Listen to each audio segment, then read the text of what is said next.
Welcome to top headlines. AP deputy CM Pawan Kalyan రాష్ట్ర పర్యాటక, దేవాదాయ, రోడ్ల భవనాల శాఖ మంత్రులు, అధికారులతో సమీక్షా సమావేశం నిర్వహించారు. ఈ సందర్భంగా పవన్ కళ్యాణ్ మాట్లాడుతూ ఏపీలో టూరిజం అభివృద్ధికి ప్రత్యేక ప్రణాళికలు రూపొందించాలని అన్నారు. వారసత్వ ప్రాంతాలను కాపాడేలా చర్యలు తీసుకోవాలని అధికారులకు సూచనలు చేశారు. ఆలయాల పవిత్రతను కాపాడేలా అవగాహన చర్యలు చేపట్టాలని తెలియజేశారు. పర్యాటక రంగం అభివృద్ధి చేయడం వలన అనేక ఉద్యోగ, ఉపాధి అవకాశాలు పెరుగుతాయని వెల్లడించారు. అన్ని శాఖల అధికారులు సమన్వయంతో ముందుకు వెళ్తేనే రాష్ట్రం అభివృద్ధి చెందుతుందని పవన్ కళ్యాణ్ పేర్కొన్నారు.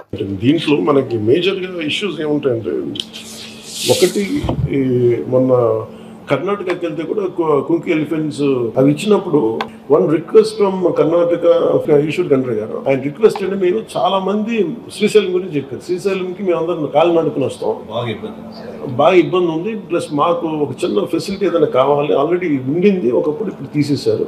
That is we are losing, discouraging them not to come. అలాగే ఫారెస్ట్ కూడా ఒక ఇష్యూ ఏముందంటే, థరోఫేర్ ఫారెస్ట్ నుంచే రావాలి, but they are disrupting the surroundings. ఇబ్బంది పెడుతున్నారంటే it is their job is to protect the forest. వీళ్ళేమో అంటే ఎంత చెత్త తీస్తారో ఒకసారి అది మీరు ప్లాస్టిక్ చెత్త వ్యర్థాలు ఇవన్నీ ఉంటాయి. 9 truckloads. So it is also అంటే one way of facilitating, we making it comfortable. The other side, we also making them environmentally however they should. It is బాధ్యతగా ఉండాలి, అది కూడా. So we need a greater education process. చాలా educate చేయాల్సిన అవసరం ఉంది. దానికి ఒకటి very simple. First of all identifying what are the heads on, like say we have wildlife, under wildlife how many sanctuaries we have, what kind of ecotourism centers we have. When you say talk about adventure is still poor, and I see a lot of school kids ఏం చేస్తారంటే, ఇప్పుడు major కొంచెం affluent schools అన్ని they send them to Karnataka. Lot of adventure farms ఉన్నాయి. ఇప్పుడు అలాగే మనం పిల్లలకి ఇప్పుడు మన సిద్ధపట్నంలో కానీ, లేదంటే మన కడపలో, మన కందికోటలో కానీ can be run and adventure trap. అక్కడ పిల్లలకు ఉండటానికి వీలుగా ఏదైనా పెట్టేసి దే కెన్ స్కూల్స్ వాళ్ళ పిల్లలు పంపించడానికి, that creates very good employment opportunity. ఇప్పుడు హెరిటేజ్ సైట్స్లో అది మన కర్నూలు దగ్గర అది ఉంటుంది సార్, అది రాక్ గార్డెన్. అలాంటి first preservation is very key extreme. And can be అంటే వీళ్ళు తవ్వేసుకుంటూ వెళ్ళిపోతున్నారు, డిస్ట్రక్షన్ జరుగుతూ ఉంది. హెరిటేజ్ సైట్స్, గుడిమల్లం కానీ ఇవన్నీ కూడా ఒక పాలసీ ఏదో అంటే హెరిటేజ్ సెంటర్స్ ఉన్న పాలసీస్ని మన జీవోస్ని కానీ యాక్టివేట్ చేయటం, లేదంటే ప్రొటెక్ట్ చేయమని దాన్ని, లేదా కొత్తవి తీసుకురావటం, లేదంటే ఎంపవర్ చేయడం అని అదొకటి జరగాలి. ఐడెంటిఫైయింగ్ హెరిటేజ్ సెంటర్స్ అదొకటి. రెండు, ప్రొటెక్టింగ్. ఎకో టూరిజం దగ్గరికి వచ్చేటప్పటికి we had very discussion at length. And Shantipriya Pandey గారు మేము అనుకుంది ఏంటంటే, we found group and we created a good policy. అదొకటి బాగా హెల్ప్ అవుతుంది. ఈ మీరు అన్నట్టు సార్ చెప్పినట్టు టెంపుల్స్ మటుకు this is very essential. Only access, మనం యాక్సెస్ ఎట్లా, ఇన్ఫ్రాస్ట్రక్చర్ ఏం డెవలప్ చేయాలి.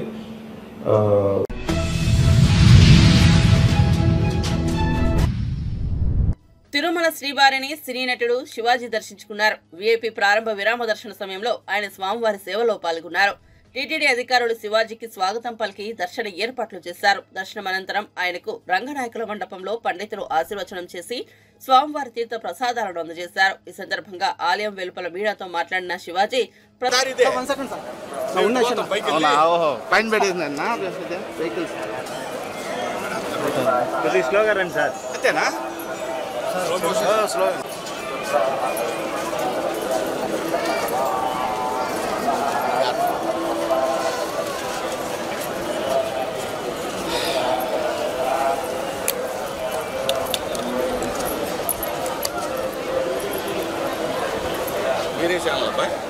కలియుగ ప్రత్యక్ష దైవం శ్రీ వెంకటేశ్వర స్వామి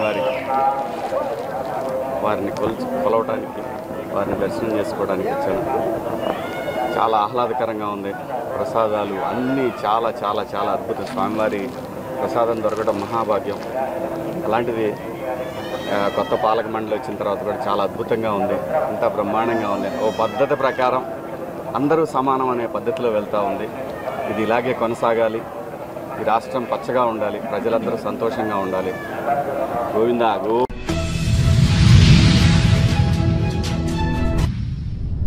పట్టణీకరణ పెరిగినా కొద్ది పిచ్చుకలు కనుమరుగవుతూ వచ్చాయని, ఇప్పుడు నగరాల్లో ఎక్కడా పిచ్చుకలు కనిపించడం లేదని ప్రధాని నరేంద్ర మోదీ ఆవేదన వ్యక్తం చేశారు.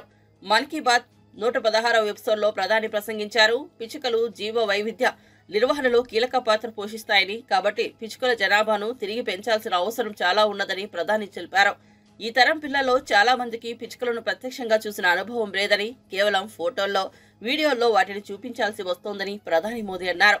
అలాంటి పిల్లలు పిచ్చుకలను ప్రత్యక్షంగా చూసే రోజు మళ్లీ రావాలని ఆకాంక్ష వెలుబుచ్చారు. కలిసికట్టుగా ప్రయత్నాలు చేస్తే అది అసాధ్యమేమీ కాదని అన్నారు. ఈ సందర్భంగా తమిళనాడు రాజధాని చెన్నైలోని కొడుగుల్ ట్రస్ట్ పిచ్చుకల జనాభా పెంపు కోసం చేస్తున్న కృషి గురించి ప్రధాని తెలియజేశారు. बचपन में गोरैया या स्पैरो को अपने घर की छत पर, पेड़ों पर चहकते हुए जरूर देखा होगा। गोरैया को तमिल और मलयालम में कुरुवी, तेलुगु में पिच्चुका और कन्नड़ा में गुब्बी के नाम से जाना जाता है। हर भाषा संस्कृति में गोरैया को लेकर किस्से कहानी सुनाए जाते हैं। हमारे आसपास बायोडायवर्सिटी को बनाए रखने में गोरैया का एक बहुत महत्वपूर्ण योगदान होता है। लेकिन आज शहरों में बड़ी मुश्किल से गोरैया दिखती है। बढ़ते शहरीकरण की वजह से गोरैया हमसे दूर चली गई है। आज की पीढ़ी के ऐसे बहुत से बच्चे हैं जिन्होंने गोरैया को सिर्फ तस्वीरों या वीडियो में देखा है। ऐसे बच्चों के जीवन में इस प्यारी पक्षी की वापसी के लिए कुछ अनोखे प्रयास हो रहे हैं। चेन्नई के कुडुगल ट्रस्ट ने गोरैया की आबादी बढ़ाने के लिए स्कूल के बच्चों को अपने अभियान में शामिल किया है।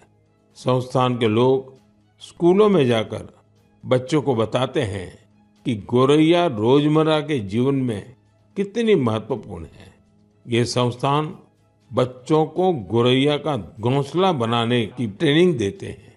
इसके लिए संस्थान के लोगों ने बच्चों को लकड़ी का एक छोटा सा घर बनाना सिखाया। इसमें गोरैया को रहने खाने का इंतजाम किया। ये ऐसे घर होते हैं जिन्हें किसी भी इमारत की बाहरी दीवार पर या पेड़ पर लगाया जा सकता है। बच्चों ने इस अभियान में उत्साह के साथ हिस्सा लिया और गोरैया के लिए बड़ी संख्या में घोंसला बनाना शुरू कर दिया। पिछले 4 वर्षों में संस्था ने गोरैया के लिए ऐसे 10,000 घोंसले तैयार किए हैं। कुडुगल ट्रस्ट की इस पहल से आसपास के इलाकों में गोरैया की आबादी बढ़नी शुरू हो गई है। आप भी अपने आसपास ऐसे प्रयास करेंगे तो निश्चित तौर पर गोरैया फिर से हमारे जीवन का हिस्सा बन जाए।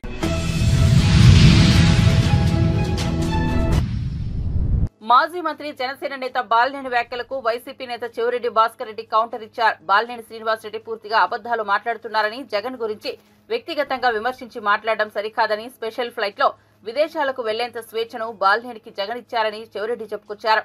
అలాగే వైసీపీ పార్టీలో బాలినేనికి ఎంతో గౌరవం ఇచ్చారని, బ్లాక్ మెయిల్ తో జగన్ ను బాలినేని ఇబ్బంది పెట్టాడని, అయినప్పటికీ బాలినేని జగన్ భరించారని చెవిరెడ్డి అన్నారు. కూటమితో కలిసి జగన్ ను ఇబ్బంది పెట్టాలనుకుంటున్నారని, ఎన్ని కష్టాలు వచ్చినా జగన్ ఎదుర్కొంటారని, 36 ఏళ్లుగా వైఎస్ కుటుంబంతోనే ఉన్నా తాను ఏ పార్టీ మారలేదని, మరో జెండా పట్టుకోలేదని, ఒంగోలు ప్రజలతో తనకు అనుబంధం ఉందని, తాను నిత్యం ప్రజలు కార్యకర్తలకు అండగా ఉంటారని ఈ సందర్భంగా చెవిరెడ్డి భాస్కర్ రెడ్డి చెప్పుకొచ్చారు. నన్ను అంగీకరించారు. అందుకే ఈరోజు చెప్తున్న ఒంగోలుతో నాకు విడదీయరాని అనుబంధం ఏర్పడ్డది. ఆ అనుబంధం ఎప్పటికీ అలాగే ఉంటుంది. ఆ ప్రజలతో ఉంటుంది, నాయకులతో ఉంటుంది, కార్యకర్తలతో ఉంటుంది. ఏ చిన్న కార్యకర్తకు, ప్రజలకు, మా నాయకులకు ఇబ్బంది వస్తే ఖచ్చితంగా ఒక బ్యాక్ బోన్గా వాళ్ళందరికీ అండగా నిలుస్తాం. మా పార్టీ పైన, మా నాయకుల పైన, మా నాయకుడి పైన మీరు ఎలాంటి ఆరోపణలు చేసినా వాటిని తిప్పకొట్టడానికి, మీరు చెప్తున్నటువంటి అబద్ధపు మాటలు, మీరు చేస్తున్నటువంటి బ్లాక్మెయిల్ రాజకీయాలు చెప్పడానికి ఎప్పుడు ముందు ఉంటామని కూడా మీకు తెలియజేస్తున్నా. మీరు అన్నారు నేను రష్యాకు ఫ్రెండ్స్తో వెళ్తే తప్ప అని అడిగారు. వాసన్న నేను మీరు రష్యాకి వెళ్ళారని నేను చెప్పలేదన్నా. నేను ప్రెస్ మీట్ మాడుతూ నేను అన్నమాట, నాకు స్వేచ్ఛ లేదు ఆ రోజు మంత్రిగా జగనన్న ప్రభుత్వంలో అన్నప్పుడు మీకు ఎంత స్వేచ్ఛ ఉన్నిందంటే మీరు స్పెషల్ ఫ్లైట్లో ఇతర పార్టీ వాళ్ళని ఎక్కించుకొని విదేశాలకు వెళ్ళినా కూడా అంగీకరించే అంత స్వేచ్ఛ జగనన్న మన నాయకుడు ఈరోజు మా నాయకుడు మీకు ఇచ్చారన్న వాస్తవాన్ని చెప్పాను. మీరు ఏ దేశానికి వెళ్ళారో నేను ప్రెస్ మీట్లో మాట్లాడలేదు. మీరే చెప్పారు రష్యాకి వెళ్ళాను, వెళితే తప్పాను. ఓకే, ఈ పార్టీలో నువ్వు మంత్రిగా ఉండి అవతల పార్టీ వాళ్ళని తీసుకొని రష్యాకి వెళితే తప్పా, స్పెషల్ ఫ్లైట్లో ఉంటున్నావు. అదే ఇప్పుడు మీరు కానీ కూటమిలో భాగస్వామైన మీరు కానీ ఈనాడు మంత్రులుగా ఉన్నవారు కానీ అదే స్పెషల్ ఫ్లైట్లో వైఎస్ఆర్సీపీకి చెందిన ఒక ఎక్స్ఎమ్మెల్యేనో ఒక జిల్లా అధ్యక్షునో ఒక్కరిని తీసుకెళ్ళమని చూద్దాం. తెల్లారి 24 అవర్స్లో పదవి ఊడుతుందో లేదో ట్రై చేయమని చూద్దాం. ఏ మంత్రినైనా తనతో పాటు తన స్పెషల్ ఫ్లైట్లో విదేశాలకు కాదు ఇక్కడి నుంచి ఢిల్లీ దాకా తీసుకెళ్ళమని చూద్దాం. ఆ పదవు చంద్రబాబు గారు ఓడగొడతారు లేదో చూద్దాం. కానీ మీకు ఆ స్వేచ్ఛ జగనన్న ఇచ్చారు. పోయినా కూడా మిమ్మల్ని గౌరవించిన సంస్కారం సభ్యత జగనన్న ఉన్నది. దాన్ని మీరు అంగీకరించాలి. వసన్న చర్మలమ్మ గారు వేరా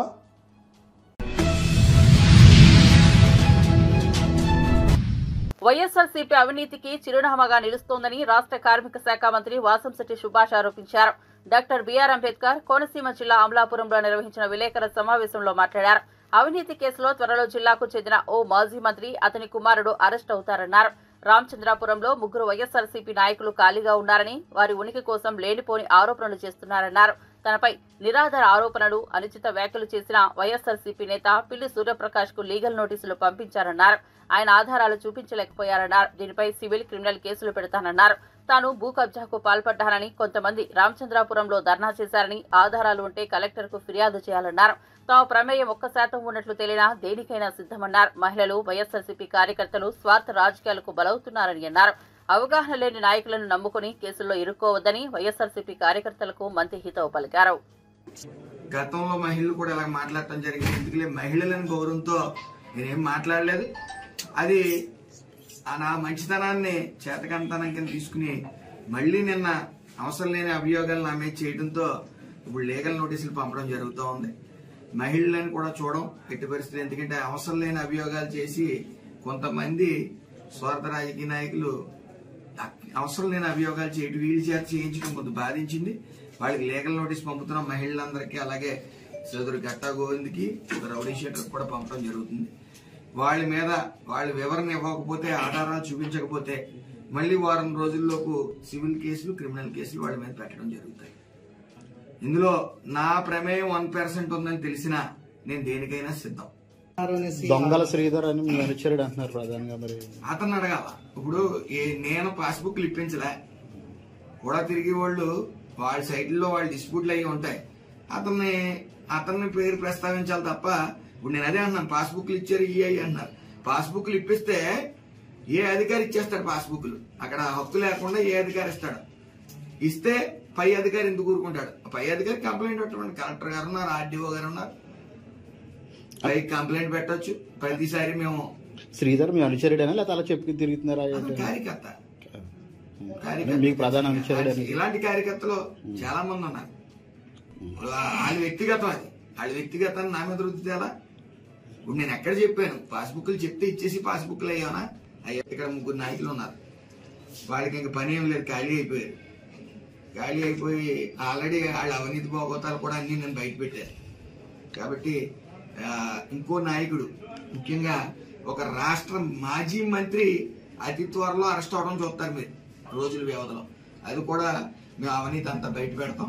అతి త్వరలో మేము కూర్చుంటాం. అవినీతి care of address YSRCP party చూస్తా ఉన్నారు, వరుసగా వెళ్తా ఉన్నారు.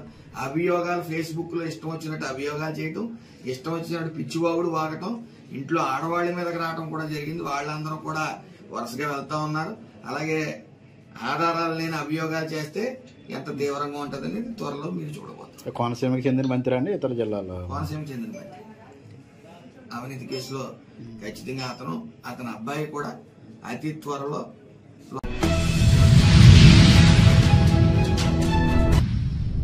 రాజధాని అమరావతి ఐకానిక్ టవర్ల డిజైన్లపై సిఆర్డీఏ సమావేశం ఏర్పాటు చేశారు. అమరావతి ఐకానిక్ టవర్ల సంబంధించిన నార్మన్ పోస్టర్ సంస్థ డిజైన్లు తయారు చేసింది. రాజధాని వ్యాప్తంగా 5 ఐకానిక్ టవర్లు అసెంబ్లీ, హైకోర్టు డిజైన్ నమూనాను రూపొందించారు. కాగా ఈ నమూనాలకు గతంలో రూపొందించగా వీటికి సంబంధించిన టెండర్లు, డిజైన్లను గత ప్రభుత్వం రద్దు చేసింది. కాగా గతంలో రూపొందించిన టెండర్లు, డిజైన్లు నార్మన్ సంస్థకే ఇస్తూ నిర్ణయం తీసుకుంది. వీటికి సంబంధించి దశల వారీగా రుణం చెల్లించేందుకు ప్రపంచ బ్యాంకు సిద్ధంగా ఉందని మంత్రి నారాయణ సందర్భంగా చెప్పుకొచ్చారు. దీనికి సంబంధించి కేంద్రం అధికారిక గెజిట్ను జారీ చేసేలా ప్రభుత్వం చర్యలు చేపడుతుందని మంత్రి నారాయణ ఈ సమావేశంలో చెప్పుకొచ్చారు. 120 మీటర్లు దాటితే 20 మీటర్ల సెట్ బ్యాక్. ఆ తర్వాత ప్రతి 5 మీటర్లకి 0.5 వదలాలి. ప్రతి 5 మీటర్లకి అలా వదులుకుంటా పోతే చాలా ఎక్కువ వదలాలి. కాబట్టి అలా కాకుండా 120 మీటర్లు దాటిన తర్వాత అది 20 మీటర్లు లిమిట్ చేసాం. అంటే 130 మీటర్లు అయిన హైటు, 140 అయినా 150 అయినా సెట్ బ్యాక్ 20 మీటర్లు చాలు అని. అంతకుముందు అయితే ప్రతి 5 మీటర్లకి 0.5 మీటర్ సెట్ బ్యాక్ వదలాల్సి వచ్చేది. అది బిల్డర్స్ అందరూ రిక్వెస్ట్ చేశారు, కొన్ని స్టేట్లలో ఉంది, దాన్ని తీసుకొచ్చాం. అదేవిధంగా పోడియం, ఇప్పుడు హై రైజ్ బిల్డింగ్స్లో పార్కింగ్కి పోడియము యాక్చువల్గా అంతకుముందు ఓన్లీ 2 ఫ్లోర్స్ అలౌ చేసేవాళ్ళం. ఇప్పుడు 5 ఫ్లోర్ల వరకు అలౌ చేస్తున్నాం. హై రైజ్ బిల్డింగ్లో పార్కింగ్ కోసంగా 5 ఫ్లోర్లు కూడా యాక్చువల్గా 5 ఫ్లోర్లు కూడా అంటే 15 మీటర్ల వరకు పోడియం కట్టుకోవడానికి వీఆర్ అలౌయింగ్. అది కూడా ఆ సిస్టమ్ కూడా తీసుకొచ్చాం. ఇది అనేక రాష్ట్రాలు, మహారాష్ట్ర, తెలంగాణ వాటన్నిటిలో కూడా ఉంది. దాన్ని కూడా ఈరోజు ముఖ్యమంత్రి గారు యాక్సెప్ట్ చేయడం జరిగింది. అదేవిధంగా రిక్రియేషన్ ఫ్లోర్ అని 30 మీటర్స్ అబవ్ ఉన్న బిల్డింగ్లకి, అంటే సుమారుగా 10 ఫ్లోర్లు ఉండే బిల్డింగ్లకి 1 ఫ్లోర్ రిక్రియేషన్కి అడిగారు ఎక్స్ట్రాగా. దాన్ని కూడా ఈరోజు యాక్చువల్గా అలౌ చేయడం జరిగింది. అదేవిధంగా ఎక్కడైనా లేఅవుట్లు వేసేటప్పుడు ఎవరైనా మినిమం 12 మీటర్లు వదలాలని రూల్. 12 ఎక్కడైనా లేఅవుట్ వేస్తుంటే ఎవరైనా 12 మీటర్ల వెడల్పు రోడ్డు వదలాలంది. కానీ అనేక రాష్ట్రాల్లో పర్సూ చేస్తే కర్ణాటక, ఒరిస్సా, మధ్యప్రదేశ్, ఢిల్లీ, హర్యానా, మహారాష్ట్ర, తెలంగాణలో 9 మీటర్లు ఉంది. తమిళనాడులో అయితే 7.2 మీటర్లు ఉన్నాయి. కేరళలో 7 మీటర్లు ఉంది. గుజరాత్ 6 మీటర్లు ఉంది. అయితే ఇవన్నీ మన రాష్ట్రంలో 12 మీటర్లు ఉంది. 12 మీటర్లు రూల్స్లో పెట్టాము. కానీ లేఅవుట్లు వేసేవాళ్ళు 12 మీటర్లు వదలకుండా 9 మీటర్లు, 8 మీటర్లు అట్లా వదులుతున్నారు. అంటే ఎక్కువ వదలమన్నందువల్ల వాళ్ళకి నష్టం జరుగుతుందని వదలటం వల్ల, అందుకని అనేక రాష్ట్రాల్లో కూడా 9 మీటర్లు ఎక్కువగా ఉంది. కాబట్టి లేఅవుట్స్ వేసేవాళ్ళు గతంలో 12 మీటర్లు కాకుండా 9 మీటర్లు వదిలితే సరిపోతుంది. దాన్ని కూడా ఈరోజు ముఖ్యమంత్రి గారు యాక్సెప్ట్ చేశారు. అదేవిధంగా టీడీఆర్లు ఏదైతే ఈరోజు మీకు అందరికీ తెలుసు, మనకు తణుకులో కానీ తిరుపతిలో కానీ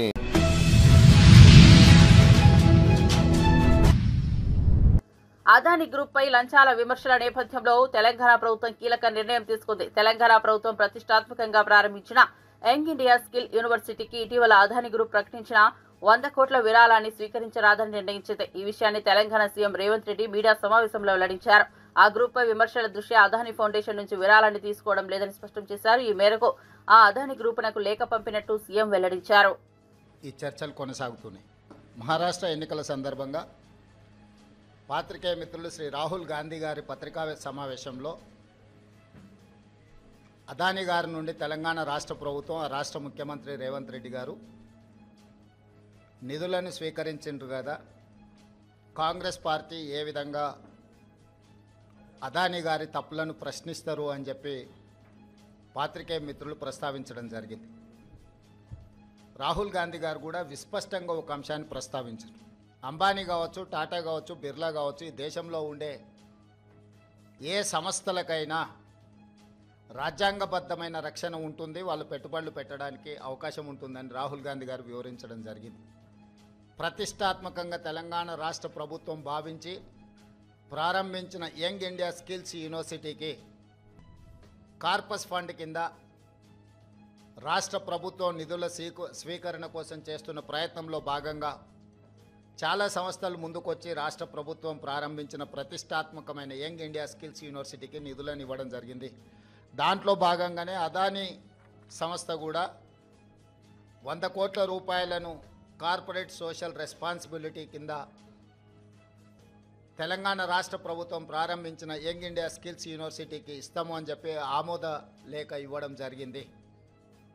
ఈ అంశాన్ని ప్రస్తావించడం ద్వారా అదేదో అదానీ గ్రూప్ తెలంగాణ రాష్ట్ర ప్రభుత్వానికో ముఖ్యమంత్రి గారికో అప్పనంగా 100 కోట్ల రూపాయలు ఇచ్చినట్టుగా అనవసరమైన చర్చలకు రాద్ధాంతానికి తావిస్తున్నది. ఇప్పటి వరకు ఏ సంస్థ నుంచి కూడా తెలంగాణ రాష్ట్ర ప్రభుత్వం తన ఖాతాలోకి 1 రూపాయి కూడా తీసుకోలేదు, ఇంక్లూడింగ్ అదానీ. అనవసరమైన చర్చలలో తెలంగాణ ప్రతిష్ట కానీ వ్యక్తిగతంగా నా గురించి చర్చ జరగడం మా మంత్రివర్గ సహచరులకు నాకు ఎలాంటి సుతారము ఇష్టం లేదు. అందుకే స్పష్టంగా నిన్ననే రాష్ట్ర ప్రభుత్వం తరఫున అదానీ గ్రూప్ ఆఫ్ కంపెనీస్కి మా అధికారి జయేష్ రంజన్ ద్వారా లేఖ రాయడం జరిగింది. జరుగుతున్న వివాదాలు, ఆరోపణలు, రకరకాల పరిస్థితుల వల్ల తెలంగాణ రాష్ట్ర ప్రభుత్వం మీరు ముందుకు వచ్చి ఉదారంగా తెలంగాణ యంగ్ ఇండియా స్కిల్స్ యూనివర్సిటీకి ఇస్తాన్న 100 కోట్ల రూపాయలను తెలంగాణ రాష్ట్ర ప్రభుత్వము స్వీకరించడానికి సిద్ధంగా లేదు. కాబట్టి దయచేసి మీ 100 కోట్ల రూపాయలను యంగ్ ఇండియా స్కిల్స్ యూనివర్సిటీకి బదిలీ చేయొద్దు అని చెప్పి విస్పష్టంగా వారికి లేఖ రాయడం జరిగింది. ఈ పత్రికా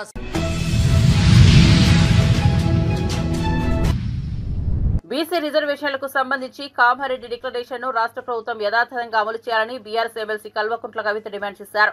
ఇప్పటికే అనేక బీసీ సంఘాలు, మేధావులు ఇచ్చిన సూచనలు అమలుకు నోచుకోలేదన్నారు. హైదరాబాద్ లో డెడికేటెడ్ కమిషన్ చైర్మన్ బుసాని వెంకటేశ్వరరావుకు ఆమె వినతి పత్రం అందజేశారు. అనంతరం కవిత మీడియాతో మాట్లాడారు. సందర్భాన్ని కూడా హైలైటెడ్ పోర్షన్ లో మేము చూపిస్తా ఉన్నాం. సుప్రీంకోర్టు ఆఫ్ ఇండియా ముందు భారతీయ జనతా పార్టీ కులగణనలో మేము జనగణన చేయము, జనగణనలో మేము కులగణన చేయము, కాస్ట్ సెన్సెస్ చేయము అని చెప్పి ఖరాఖండిగా చెప్పినటువంటి party Bharatiya Janata party. Bharatiya Janata party డిఎన్ఏలోనే బీసీలకు, ఎస్సీలకు, ఎస్టీలకు ఒక వ్యతిరేకత నింపుకొని ఉండేటటువంటి పార్టీ ఆ పార్టీ. అటువంటి పార్టీలను, అటువంటి నాయకులను నిలదీసి మన హక్కుల్ని సాధించుకునేటటువంటి ప్రయత్నం చేయాలి. మీకు తెలుసు, ఇక్కడ కాంగ్రెస్ ప్రభుత్వం ఏర్పడేటటువంటి సందర్భంలో కామారెడ్డి డిక్లరేషన్లో బీసీల కోసం మేము చాలా న్యాయం చేస్తామని చెప్పి 42% రాజకీయంగా రిజర్వేషన్లు ఇస్తాము, 20,000 కోట్లు సాలీనా పెట్టి 1,00,000 కోట్లు 5 ఏళ్లలో ఇస్తామని చెప్పి పెద్ద పెద్ద మాటలు చెప్పడం జరిగింది. మరి ఇవాళ కాంగ్రెస్ పార్టీ ఇచ్చినటువంటి ఆ కామారెడ్డి డిక్లరేషన్ని యథాతథంగా అమలు చేయాలని కూడా మేము కోరుతా ఉన్నాం. మేము ఈ ప్రభుత్వాన్ని ప్రశ్నిస్తూ ఉన్నాం. మీరు అధికారంలోకి వచ్చే కన్నా ముందే మీరు చెప్పినటువంటి 2 సుప్రీంకోర్టు తీర్పులు వచ్చి ఉన్నాయి. ఆ 2 సుప్రీంకోర్టు తీర్పులలో కూడా డెడికేటెడ్ కమిషన్ వేస్తేనే బీసీ కులగణన సాధ్యమవుతుందని చెప్పి ఉన్నారు. అయినప్పటికీ 11 నెలలు మేమందరం ఉద్యమం చేసేదాకా మీరు డెడికేటెడ్ కమిషన్ వేయలేదు. ఇవాళ డెడికేటెడ్ కమిషన్ వేస్తే వాళ్ళ కూర్చుందామంటే కుర్చీ లేదు, రాసుకుందామంటే పెన్ను లేదు.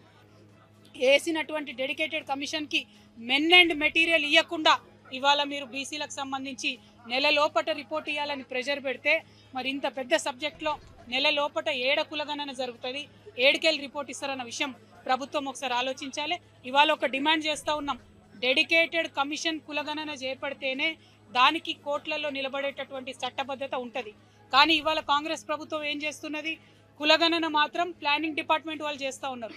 బీసీల ఎన్యూమరేషన్ సపరేట్గా బీసీ డిపార్ట్మెంట్ చేస్తున్నది. వీళ్ళందరినీ సెకండరీ డేటా కింద ఇది ఇప్పుడు డెడికేటెడ్ కమిషన్ వాడుకోవాలని చెప్పి ప్రభుత్వం చెప్తా ఉన్నది. కానీ ఇది రేపు పొద్దున కోట్లలో నిలబడుతుందా? బీసీలకు రిజర్వేషన్లు వ్యతిరేకించేటటువంటి వాళ్ళు రేపు పొద్దున కోట్లకు పోతే ఈ అంశం నిలబడుతుందా అన్న విషయం ఇవాళ కాంగ్రెస్ పార్టీ బీసీలందరికీ కూడా జవాబు ఇవ్వాల్సినటువంటి విషయాన్ని మేము ప్రభుత్వానికి గుర్తు చేస్తూ ఉన్నాం. ఆస్తి ఎందుకు అడుగుతున్నారు, ఫ్రిడ్జ్ ఉందా, కూలర్ ఉందా అని ఎందుకు అడుగుతున్నారు, కులాలలో ఉపకులాల జాబితా ఎందుకు మెన్షన్ చేయలేదు, ఇటువంటి అనేకమైనటువంటి అనుమానాలు బీసీ ప్రజలలో ఉన్నాయి. మరి దానిని నివృత్తి చేసి కులగణన సంపూర్ణం చేయాల్సినటువంటి అవసరం, బాధ్యత ప్రభుత్వం మీద ఉందని కూడా మేము ప్రభుత్వానికి గుర్తు చేస్తూ ఉన్నాం. అదేవిధంగా హైదరాబాద్ మహానగరంలో ఇప్పటికీ కూడా ఇంటికి స్టిక్కర్ లేనటువంటి 70% పైగా ఇండ్లున్నాయి. హైయెస్ట్ పాపులేషన్ మన తెలంగాణలో ఉండే హైదరాబాద్, రంగారెడ్డి జంట నగరాలలోనే మీరు ఇంతవరకు కూడా స్టిక్కర్ లేకుండా ఇళ్లలోకి సరిగా పోకుండా 90% సర్వే అయిందని పేపర్లలో ఎట్లా రాపించుకుంటా ఉన్నారు? మరి 90% సర్వే అయితే ఇప్పటి వరకు ఎంతవరకు మీరు డేటాను కంప్యూటర్లలోకి ఎక్కించిండ్రు? ఇంతవరకు అది జరగలేదు. 7% కూడా డేటా కంప్యూటర్లకు ఎక్కలేదని చెప్తా ఉన్నారు. మరి 7% డేటా కంప్యూటర్లకు ఎక్కలేదు, 70% హైదరాబాద్లో ఇళ్లలో.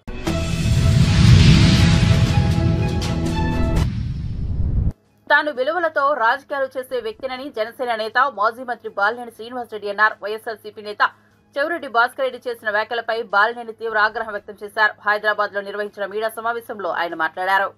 బురద జల్లి పోవటం అనేది నాకు ఇష్టం ఉండదు. పార్టీ నుంచి బయటికి పోయిన తర్వాత ఎవరన్నా నా మీద కామెంట్ చేస్తే మటుకు ఊరుకోను, అన్ని చెప్తానని చెప్పాను.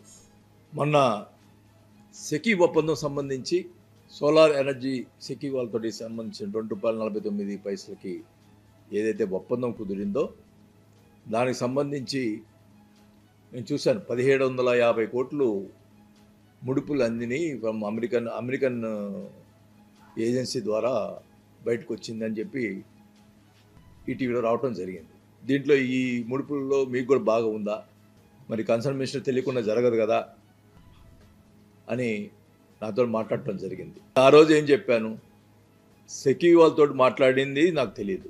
సీఎం ఆఫీస్ వాళ్ళ నుంచి ఫైల్ మూవ్ చేశారు, ఫైల్ నా దగ్గరికి వచ్చింది. అర్ధరాత్రి పూట ఫోన్ చేసి మీరు ఆ ఫైల్ని సంతకం పెట్టాలా ఇదని అడిగితే ఆ రోజు నైట్ నేను రిజెక్ట్ చేసిన. మార్నింగ్ వచ్చి క్యాబినెట్ మీటింగ్ పెడతాము అంటే క్యాబినెట్కి పంపించాం. అది నేను చెప్పింది విషయం.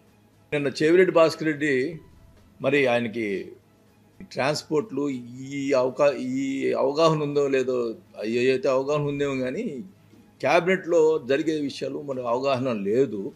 ఆయన ఏదో మాట్లాడుతూ ఉన్నాడు, సంతకం పెట్టారు అని చెప్పి మాట్లాడతారు. క్యాబినెట్కి పంపించానండి. క్యాబినెట్ అంటే క్యాబినెట్ పంపించడం అంటే నా సంతకం లేకుండా ఎట్టపోతుంది? ఒప్పందంలో సంతకం పెట్టలేదు కానీ క్యాబినెట్ ఫార్వర్డ్ చేసేదానికి సంతకం పెట్టింది. ఆ డిజిటల్ సంతకంతో క్యాబినెట్కి పోయింది. దానికి ఎంతో సంతకం పెట్టేదానికి ఏంది డైవర్ట్ చేస్తున్నారు? ఇది క్యాబినెట్ పంపించాను నేనే చెప్పాను కదా, మళ్ళీ ఇదేంది ఇది సంతకం పెట్టండి. క్యాబినెట్ పంపించేదానికి వితౌట్ మై సిగ్నేచర్ క్యాబినెట్ అడ్డు పెడతారు? కన్సర్న్ మినిస్టర్ సంతకం లేకుండా డెసిషన్ తీసుకున్నారు. ఆ 1750 కోట్లు నేను కూడా ముడుపులు తీసుకుని చెప్పాలా? ఏంటిది? What is this? నేను తప్పు మాట్లాడుతున్నాను, అబద్ధం మాట్లాడుతున్నాను అనుకోండి, ఓకే, సెక్రటరీ గారిని అడగండి.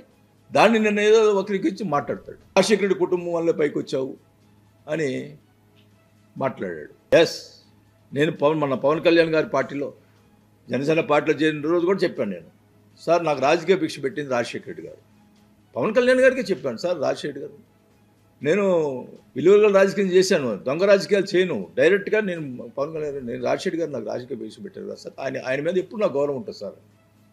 కానీ ఆయన కొడుకు ఆయన ఇదితోటి ఆయన మినిస్టర్ ఇచ్చాడు కాబట్టి జగన్ గారు పార్టీ పెడితే నేను ఆ పార్టీలో చేరి నేను మినిస్టర్ వదులుకొని పోయాను, పార్టీలో ఎమ్మెల్యేగా వదులుకొని పోయాను. ఎందుకు? రాజశేఖర రెడ్డి గారి మీద ఉన్న గౌరవం, ఆయన నాకు ఇచ్చినటువంటి ఇది. ఈ చోటా నాయకుడు ఈ భాస్కర్ రెడ్డి ఎవడు అప్పుడు ఏం చేస్తున్నాడు? అతను నా గురించి మాట్లాడేవాడా?